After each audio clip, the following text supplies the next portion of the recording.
In the current tax period और amendment of the information reported in earlier tax period. तो यहाँ पर क्या है, यहाँ पर जो चैप्टर पढ़ा था हमने एडवांस अंडर जीएसटी का, उसमें हम कुछ एडवांस लेते थे, है ना, और एडवांस लेने के बाद में उसको टैक्स लायबिलिटी हमारी बनती है, ठीक है। उसके बारे में है advance amount receive in the tax period for which invoice has not been issued. तो इस मंथ में किसी मंथ में हमने एडवांस को ले लिया है सर्विस के अगेंस्ट, लेकिन उसका बिल इशू नहीं हुआ, तो उस कंडीशन में आपको टैक्स जमा करना पड़ता है, ठीक है। ये चैप्टर पढ़ा था आपने, उसकी डिटेल हम यहाँ पर शुरू करते हैं। Add state wise detail, state wise ये है किस स्टेट से आपके पास एडवांस आया है वो स्टेट सेलेक्ट करना होगा, है ना। तो यहाँ पर gross advance receive excluding tax, तो हम जो है ग्रोस अमाउंट डालेंगे इसमें, जैसे हमने वो 4 लाख की कैलकुलेशन की थी उस वाले उसमें क्वेश्चन में, है ना। तो 4 लाख में हम किस तरह से कर रहे थे इसको, 4 लाख 18% सपोज जीएसटी है इस पर, तो 18 डिवाइडेड 118 ये कर देता है ना। तो ये जो है टैक्स की वैल्यू आ रही थी इसके अंदर 61,016। तो यहाँ पर इसकी टैक्सेबल वैल्यू हम निकाल लेंगे, तो ये थी इसकी 338,983, ठीक है। तो इसे ये देना है हमें ग्रोस एडवांस एक्सक्लूडिंग टैक्स, यानी टैक्स एक्सक्लूड कर देना है इसमें से, उसके बाद इसकी ग्रोस अमाउंट आएगी, तो दोनों मिलके 4 लाख रुपये हो जाएंगे, है ना। तो इस तरह से ये फिगर हमें दिखानी होती है जब हम एडवांस रिसीव करते हैं। तो इसे सेव कर देंगे यहाँ पर,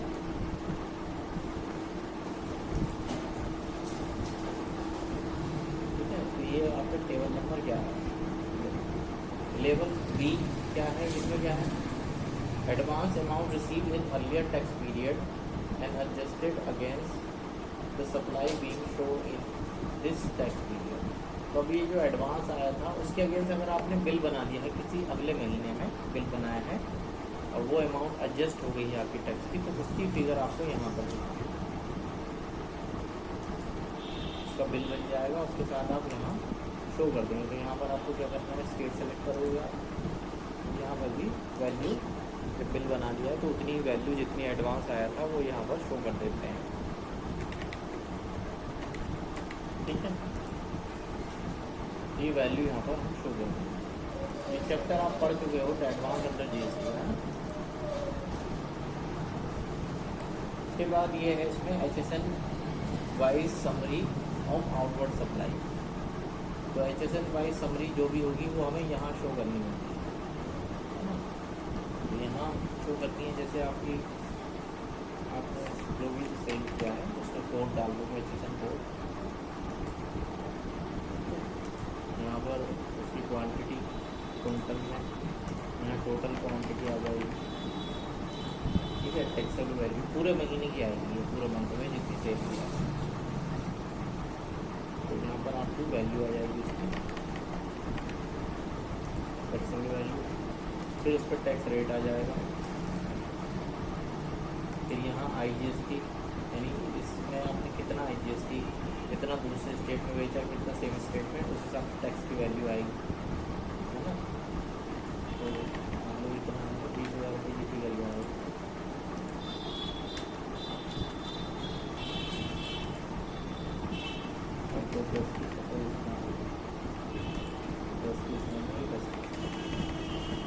तो इस तरह से हम उसकी पूरी डिटेल इस तरह से HSN वाइज देते हैं ना। तो ये डिटेल आप देके इसको सेव कर सकते हो। तो जितने भी आइटम्स होते हैं आइटम वाइज उसकी डिटेल देनी होती है आपको।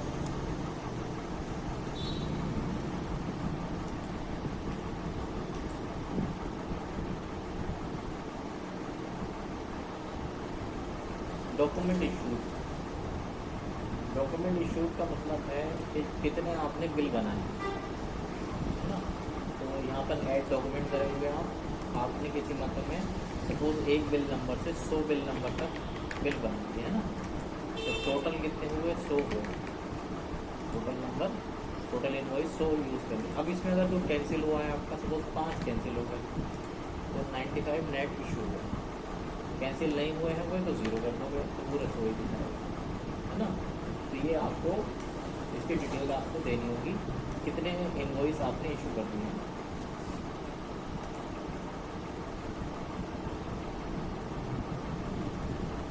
ये डिटेल देनी है आपको supply made through e commerce operator. ई कॉमर्स ऑपरेटर के थ्रू जो सप्लाई आपने दी है, ई कॉमर्स ऑपरेटर के थ्रू जो भी आपने सप्लाई दी है, तो वो सप्लाई को आपको यहाँ पर डालना है कि तो टोटल किसी मंथ में कितना आपने माल बेचा है ई कॉमर्स ऑपरेटर के थ्रू, यानी किसी अमेज़ोन के, फ्लिपकार्ट के थ्रू आपने कितना माल बेचा है वो आप उसको दिखाओगे उसके तरीके। तो यहाँ पर मान लो हम किसी ई कॉमर्स ऑपरेटर का जीएसटी नंबर ढूंढ लेते हैं।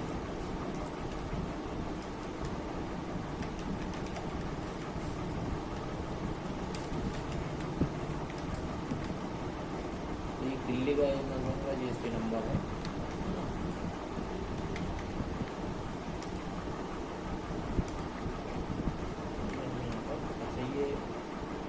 TCS वाला नहीं है, वैसा नंबर है इसका, TCS का देखना पड़ेगा, वो TCS का नंबर है।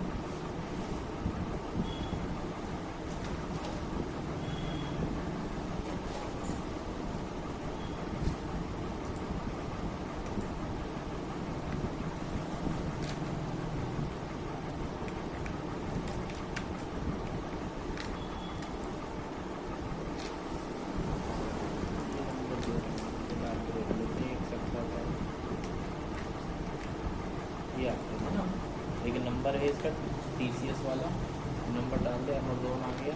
यहाँ पर net value of supply IGST, CGST, SGST जिस हिसाब से भी जो है वो सेल हुआ है आपका, आपने दूसरे स्टेट में बेचा है, सेम स्टेट में बेचा है अमेज़ोन के थ्रू, तो वो आप डिटेल आप यहाँ पर दिखा दोगे, है ना। तो यहाँ पर देना है आपको supply made through e commerce operator under section 52 TCS add detail. 52 में यहाँ पर ई कॉमर्स ऑपरेटर के थ्रू जो माल बेचा गया है उसकी डिटेल आपको देनी है।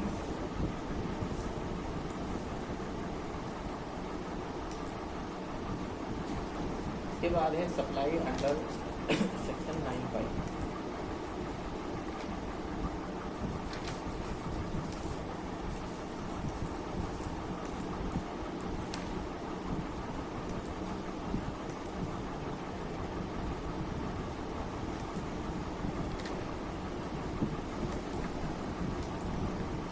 पर आपने जिसको माल बेचा है इसके थ्रू वो डिटेल आपकी यहाँ पर है। यहाँ पर हमने ऑप्शन सेलेक्ट करा है B2B। B2B का मतलब यहाँ पर ऑप्शन और भी है इसके अंदर। जिससे एक रजिस्टर्ड पर्सन ने रजिस्टर्ड को बेचा, एक रजिस्टर्ड ने दूसरा अनरजिस्टर्ड को बेचा, एक अनरजिस्टर्ड ने सप्लाई रजिस्टर्ड को की, एक अनरजिस्टर्ड ने दूसरा अनरजिस्टर्ड को की, है ना। जिस तरह से भी सप्लाई हुई है वो ऑप्शन आप सेलेक्ट करोगे, है ना।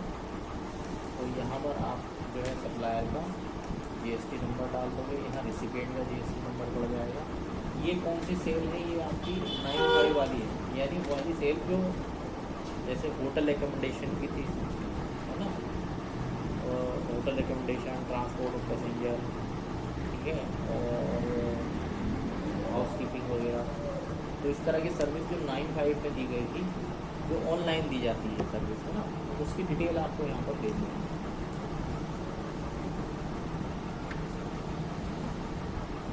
यहाँ पर वो भी आती है जैसे जोमेटो है या स्विगी है, उसकी सेल आप यहाँ पर दिखा दो, जोमेटो और स्विगी जो है। तो यहाँ आप ये दिखा सकते हो टेबल नंबर 50।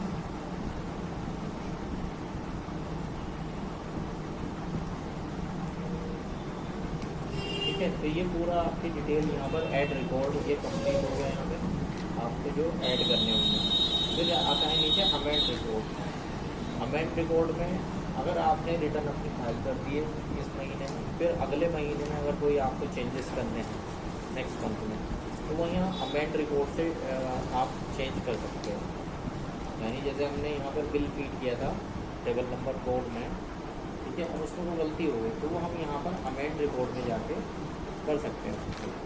उसका फाइनेंशियल ईयर सेलेक्ट करेंगे, बिल नंबर डालेंगे, वो इनवॉइस ओपन हो जाएगी, वो बिल क्या हो जाएगा, ओपन हो जाएगा। तो नीचे अमेंडमेंट के हैं, अब ये है B2B अमेंडमेंट है, ये अमेंडमेंट है B2C लार्ज इनवॉइसेस, है ना, और ये एक्सपोर्ट वाली अमेंडमेंट है। ये आपके डेबिट क्रेडिट नोट में कोई अमेंडमेंट करना है आपको, रजिस्टर्ड में या अनरजिस्टर्ड में है, B2C अदर में करना है, और यहाँ पर टैक्स लायबिलिटी या एडवांस उसमें करना है, एडजस्टमेंट में करना है, ई-कॉमर्स ऑपरेटर वाले में करना है, ठीक है, ये इसमें करना है आपको सेक्शन 95 वाले में।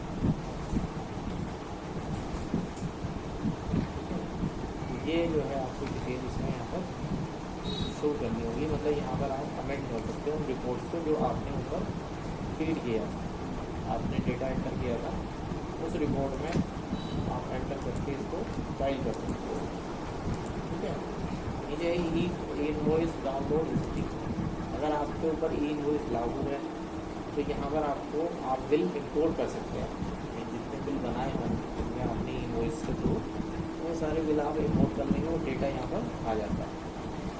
अगर नहीं है तो फिर वो डेटा यहाँ पर शो नहीं होता।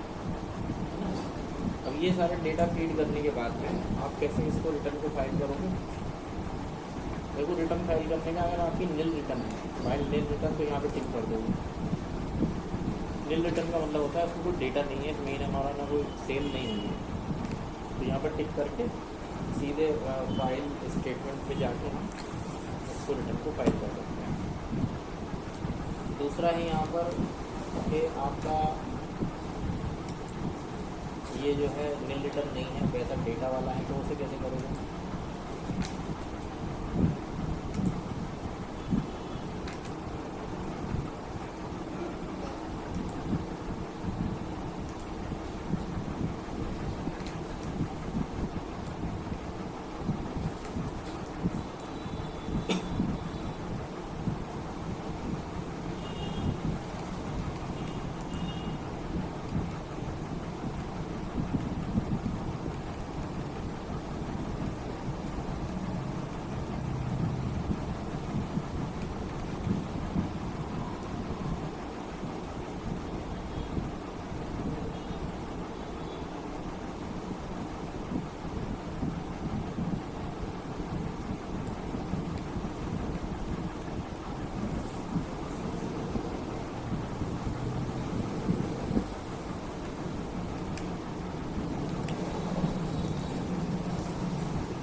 यहाँ पर आप ये पूरा डेटा फीड होने के बाद में यहाँ जनरेट समरी पे आपको क्लिक करना होगा, फिर इस तरह का मैसेज आएगा, उसके लिए रिफ्रेश कर दोगे आप। रिफ्रेश करने के बाद में फिर आ जाएगा ये proceed to file summary. Proceed to file पे क्लिक करोगे आप, है ना।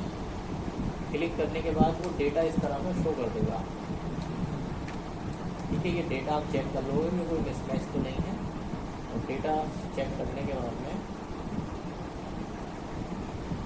आपको फाइल स्टेटमेंट पे जो है क्लिक करना होगा।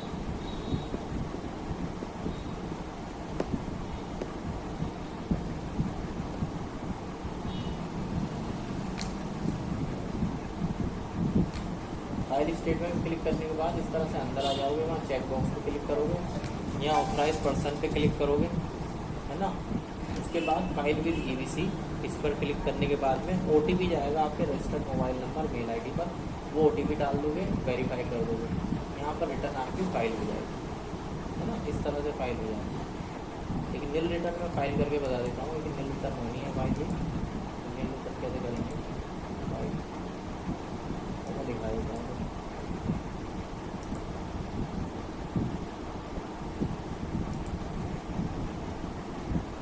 यहाँ पर हमें ये क्वार्टर की करनी है, क्वार्टर की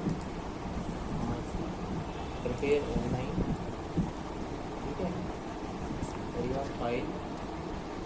निल रिटर्न, इस पर टिक करेंगे, फाइल स्टेटमेंट है ना, यहाँ आ गया है, ठीक है। यहाँ पर ये टिक कर दो आप, और यहाँ ऑथराइज पर्सन सेलेक्ट कर लो, और यहाँ पर टाइप इन ईबीसी करेंगे तो OTP चला जाएगा। मेल आईडी देखनी पड़ेगी, मेल आईडी किस पर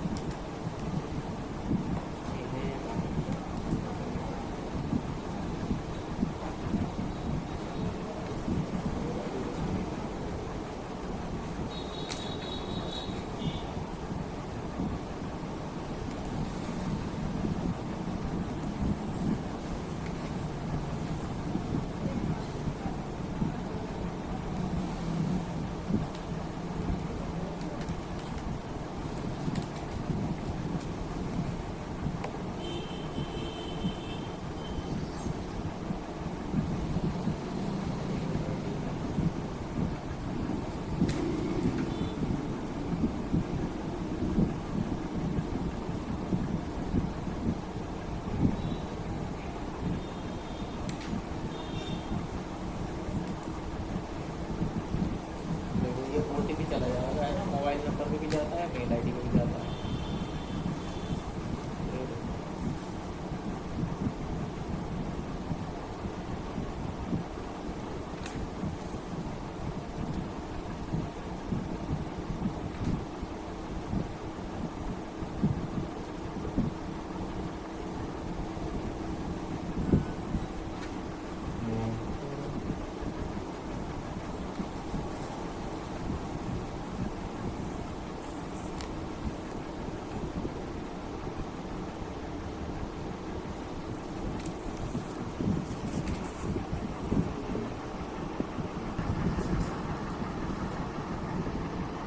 इसके बाद में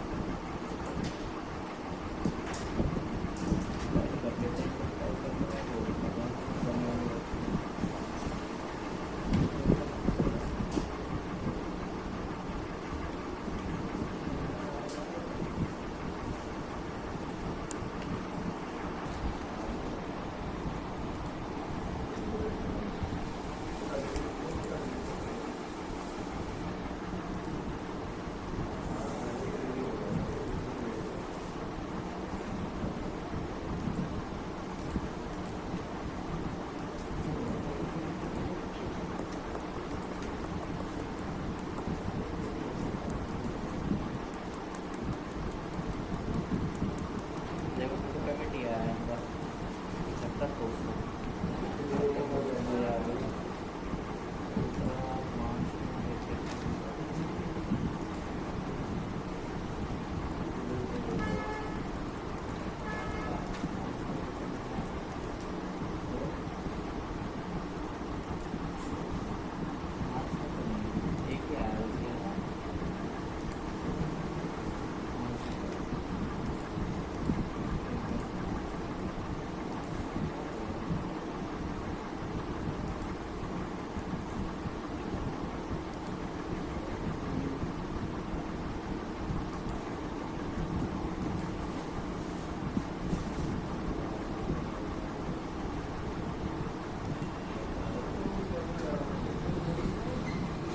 इनकी रिटर्न फाइल कर देते हैं। पहले जैसे ये 2B भी देख लेते हैं। 2B में हमारा टैक्स आता है, सामने हमारे पास परचेज के बिल होंगे तो हमारे टैक्स आ जाएगा।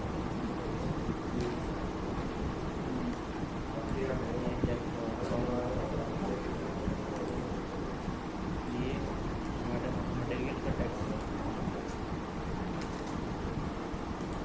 तो सबसे पहले तो हम जैसे रिटर्न फाइल करनी है कॉन्ट्रैक्टर की है, तो इसमें हमें करना पड़ेगा जो रिटर्न है हमारी, इसमें क्लेम करना पड़ेगा पहले।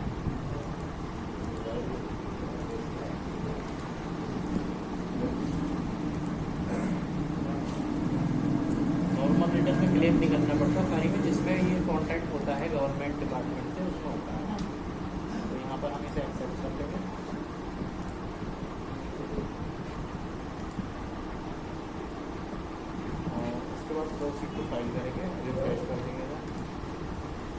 रेट टू फाइल आ जाएगा, इसे क्लेम कर लेंगे।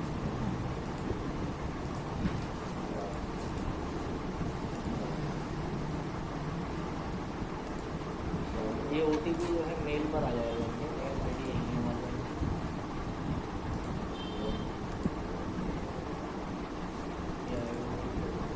इस OTP को वहाँ पर डाल देंगे।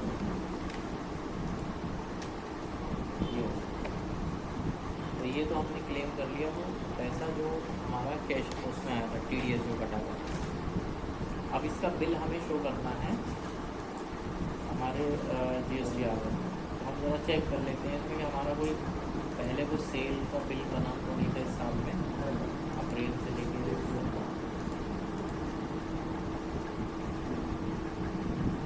यहाँ पर ही बने हुए हैं, जून में है और सितंबर में कुछ नहीं है, जून और दिसंबर में।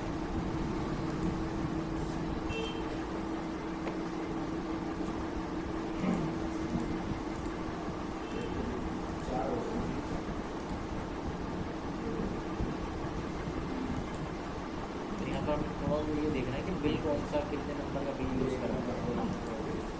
यहाँ पर 01 यूज़ किया है, 01 यूज़ करा है 25/9/2024।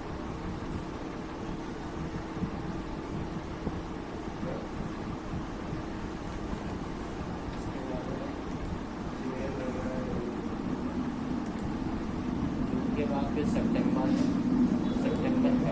नहीं है, लेकिन फिर भी हम चेक कर लेते हैं। सितंबर में नील रिटर्न फाइल वाला है ना, उसके बाद दिसंबर में देख लेंगे।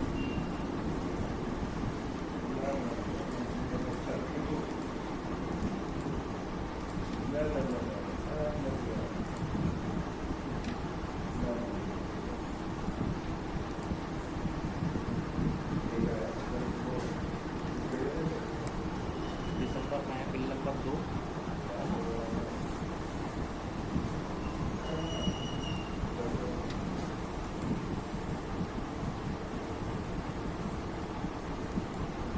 Bill number 2। तो बिल नंबर 3 आ जाएगा, अब जो हमारा बिल पड़ेगा ना उसकी वैल्यू हम नोट कर लेते हैं। जो वैल्यू थी, कितनी वैल्यू थी उसकी, यहाँ पर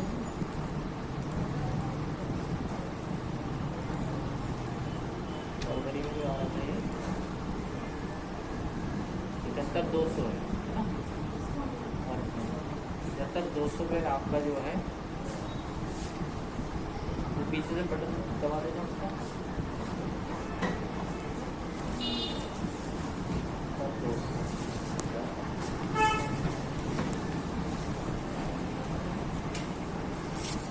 अब हम रिटर्न फाइल करेंगे इसकी, है ना।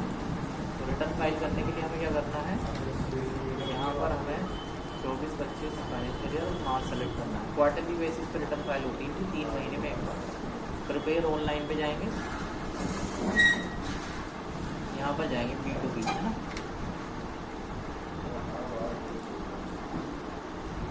B2B में ऐड रिकॉर्ड में जाएंगे,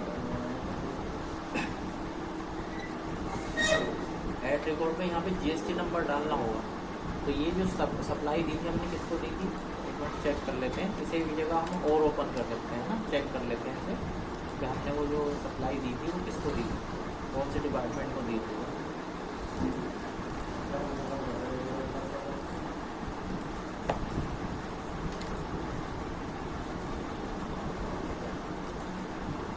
नगर पालिका को दी थी, है ना। ये इसका 10 नंबर है।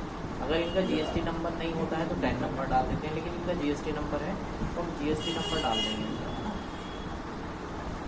GST नंबर डालने के लिए हम और पुरानी रिटर्न में इसका पड़ा हुआ होगा GST नंबर, वो हम देख लेंगे उसका दिसंबर के रिटर्न में।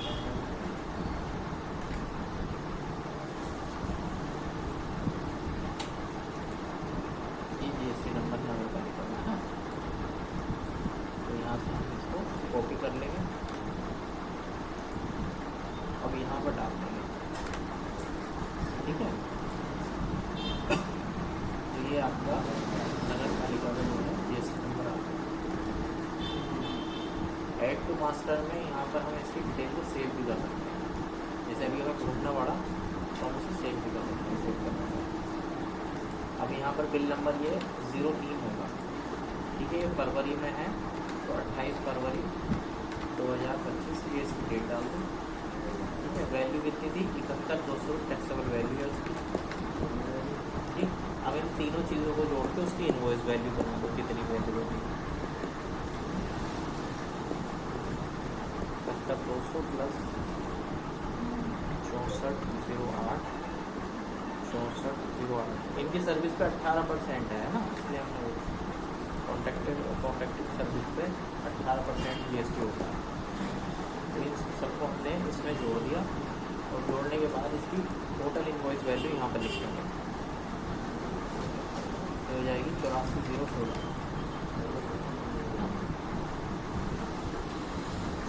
84,016 का ये बिल की वैल्यू होगा। अब यहाँ नीचे से बटन दबा देना, नीचे से CPU में से, जो CPU है वो,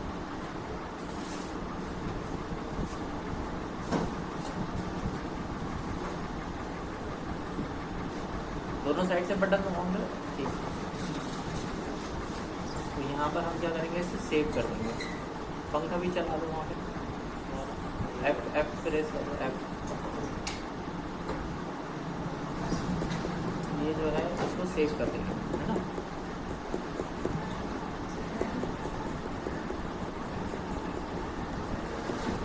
तो ये जैसे ही सेव करेंगे हम, तो ये डिटेल हमारी यहाँ पर सेव हो जाएगी।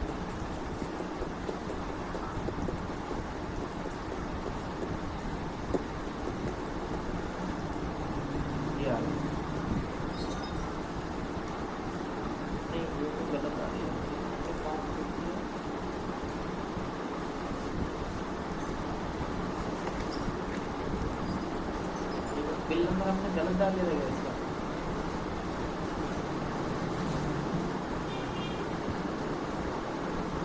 तो गलत डाल दिया।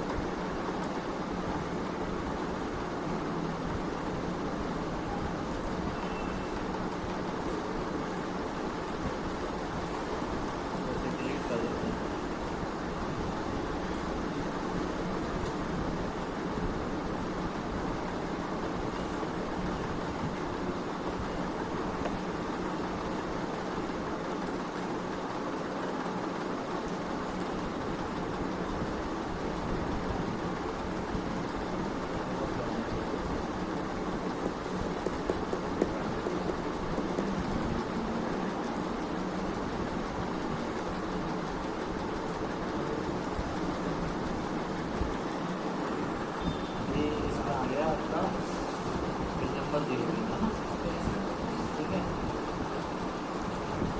HSN समरी भी डाल देते हैं। HSN समरी यहाँ पर डाल देंगे 9954, ठीक है। यहाँ पर आएगी टैक्सेबल वैल्यू,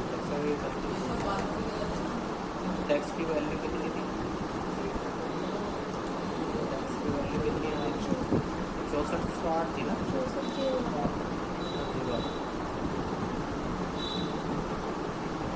18% सेलेक्ट कर लेंगे।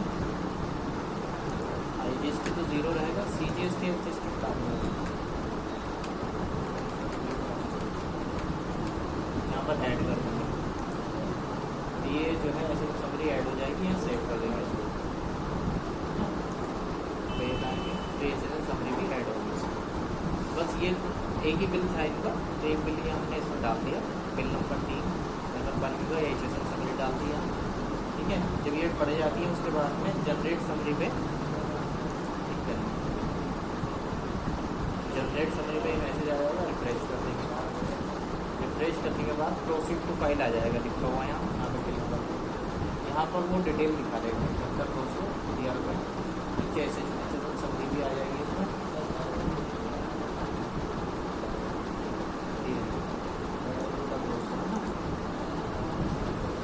समरी दिखा देगा आपकी कोई फिगर गलत तो नहीं है, गलत होगी अमाउंट चेक कर सकते हैं ना। यहाँ पर से चेक करने के बाद फाइल स्टेटमेंट क्लिक करेंगे और यहाँ चेक बॉक्स आ जाएगा। चेक बॉक्स का नाम, ऑथराइज पर्सन का नाम, फाइल भी ईसी करेंगे, है ना। OTP जाएगा आपके पास, वो OTP से जो है आप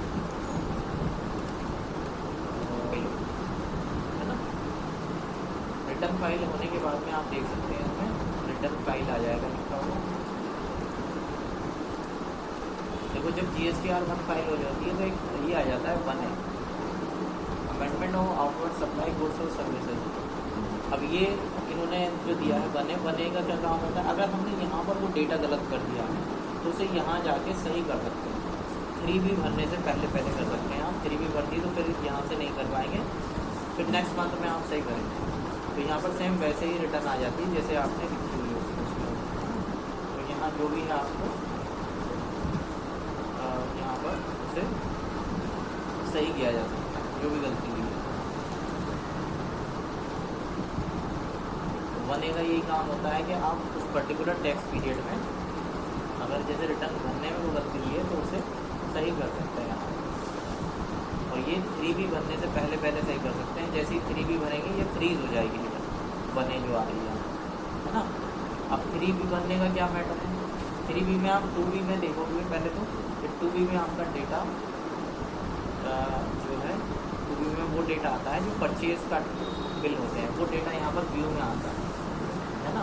तो व्यू में आके आप यहाँ देख सकते हैं ऑल अदर ITC, तो ये सारा ITC दिखा रहा है इनवॉइस, ठीक है।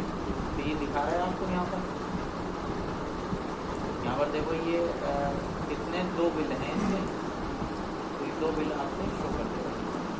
कितने टैक्सेबल वैल्यू है, कितने CGST HST है, कितने इनवॉइस वैल्यू है, कौन सी डेट में बिल है। ये परचेज वाले बिल हैं आपके, है ना, जो 2E में शो होते हैं, है ना। ये टैक्स बाय डिफॉल्ट मूल्य वहीं आ जाता है 3B में 5878 रुपये है ना। CGST में 5878 HGST में। अब देखो हम इसकी GST आप 3B फाइल करेंगे, 3B फाइल करके बताता हूँ, एक्सप्लेन बाद में कर दूँगा, कल कर लेंगे एक्सप्लेन, अभी कर रहे हैं तो यहाँ पर मार्च, यहाँ पर GSTR 3B 24/4 इसकी लास्ट डेट।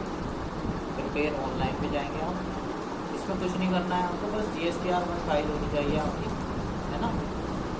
तो उसके बाद डेटा ये आपका अपने आप आ गया, देखो यहाँ पर जो हमने वहाँ पर फिट किया था 3B में। और जो टैक्स वाला डेटा है 5878 रुपये, ये अपने आप यहाँ पर आ गया, है ना। तो ऑटो कैलकुलेट हो जाता है सारा का सारा डेटा। सेल वाला यहाँ पर आ गया, परचेज वाला यहाँ, ठीक है। तो उसको सेव कर देंगे, इसके बाद सेव करेंगे, सेव रिक्वेस्ट रिसीव, है ना, सेव डिटेल्स, सेव सक्सेसफुल, है ना। ये सेव यहाँ पर रिफ्रेश करके यहाँ पर आप ये जैसे एक्टिव होगा प्रोसीड टू पेमेंट के लिए यहाँ पे चले जाएंगे। प्रोसीड टू पेमेंट में कैश लेज़र में अमाउंट दिखा रहा है, कुछ ITC आपका है यहाँ पर, है ना। तो यहाँ पर ये जो लाइबिलिटी है आपकी पेड थ्रू ITC से पेड हो रहा है वो लाइबिलिटी, है ना। कुछ अदर देन कैश, कुछ कैश में पेड हो गया इसमें, कुछ तो उसने टैक्स से पेड कर दिया और कुछ जो पेड कर दिया जो उसका वैसा इलेक्ट्रॉनिक कैश लेकर से पेड कर दिया, है ना। तो नेट एडिशनल कैश में अगर अमाउंट आती है तो समझो आपको जमा करना है टैक्स, और इसे 0 आता है तो अभी हमें जमा करने की रिक्वायर्ड नहीं है। तो बस यहाँ पर क्या करेंगे, मेक पेमेंट पोस्ट क्रेडिट पर क्लिक करेंगे, एग्री पर क्लिक करेंगे, आप यस कर देंगे, है ना। ऑफसेट लग जाएगा, ऑफसेट का मतलब पेमेंट हो गया, आपकी रिटर्न फ्रीज हो गई, है ना।